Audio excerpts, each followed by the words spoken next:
Daniel 3. King Nebuchadnezzar made an image of gold, whose height was 60 cubits and its breadth 6 cubits. He set it up on the plain of Dura in the province of Babylon. Then King Nebuchadnezzar sent to gather the satraps, the prefects, and the governors, the counselors, the treasurers, the justices, the magistrates, and all the officials of the provinces to come to the dedication of the image that King Nebuchadnezzar had set up. Then the satraps, the prefects, and the governors, the counselors, the treasurers, the justices, the magistrates, and all the officials of the provinces gathered for the dedication of the image that King Nebuchadnezzar had set up, and they stood before the image that Nebuchadnezzar had set up.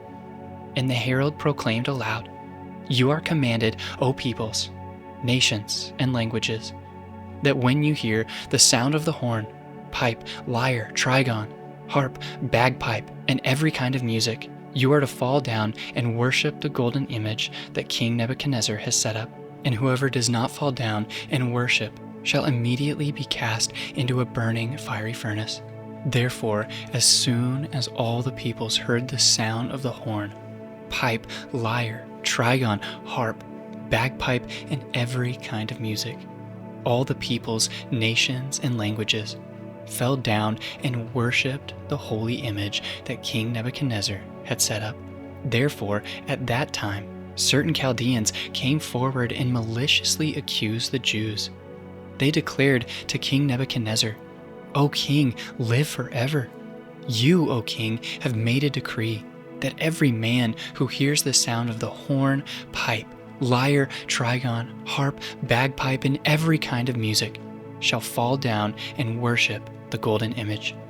And whoever does not fall down and worship shall be cast into a burning fiery furnace. There are certain Jews whom you have appointed over the affairs of the province of Babylon, Shadrach, Meshach, and Abednego. These men, O king, pay no attention to you. They do not serve your gods or worship the golden image that you have set up." Then Nebuchadnezzar, in furious rage, commanded that Shadrach, Meshach, and Abednego be brought. So they brought these men before the king. Nebuchadnezzar answered and said to them, "Is it true, O Shadrach, Meshach, and Abednego, that you do not serve my gods or worship the golden image that I have set up? Now if you are ready when you hear the sound of the horn, pipe, lyre, trigon, harp, bagpipe, and every kind of music, to fall down and worship the image that I have made, well and good. But if you do not worship, you shall immediately be cast into the burning fiery furnace. And who is the God who will deliver you out of my hands?" Shadrach, Meshach, and Abednego answered and said to the king, "O Nebuchadnezzar, we have no need to answer you in this matter. If this be so, our God, whom we serve, is able to deliver us from the burning fiery furnace, and he will deliver us out of your hand, O king. But if not, be it known to you, O king, that we will not serve your gods or worship the golden image that you have set up." Then Nebuchadnezzar was filled with fury, and the expression of his face was changed against Shadrach, Meshach, and Abednego. He ordered the fiery furnace heated 7 times more than it was usually heated, and he ordered some of the mighty men of his army to bind Shadrach, Meshach, and Abednego, and to cast them into the burning fiery furnace. Then these men were bound in their cloaks, their tunics, their hats, and their other garments, and they were thrown into the burning fiery furnace. Because the king's order was urgent and the furnace overheated, the flame of the fire killed those men who took up Shadrach, Meshach, and Abednego. And these 3 men, Shadrach, Meshach, and Abednego, fell bound into the burning fiery furnace. Then King Nebuchadnezzar was astonished and rose up in haste. He declared to his counselors, "Did we not cast 3 men bound into the fire?"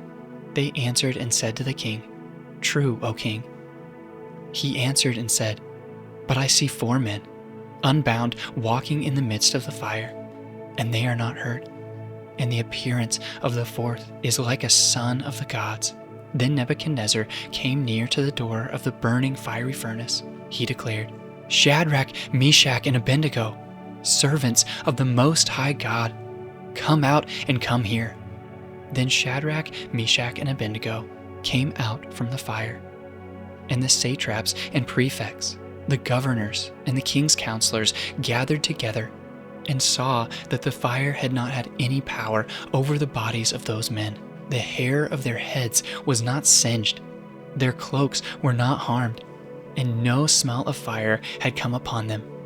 Nebuchadnezzar answered and said, "Blessed be the God of Shadrach, Meshach, and Abednego, who has sent his angel and delivered his servants, who trusted in him and set aside the king's command, and yielded up their bodies rather than serve and worship any god except their own God. Therefore I make a decree: any people, nation, or language that speaks anything against the God of Shadrach, Meshach, and Abednego shall be torn limb from limb, and their house laid in ruins. For there is no other God who is able to rescue in this way." Then the king promoted Shadrach, Meshach, and Abednego in the province of Babylon.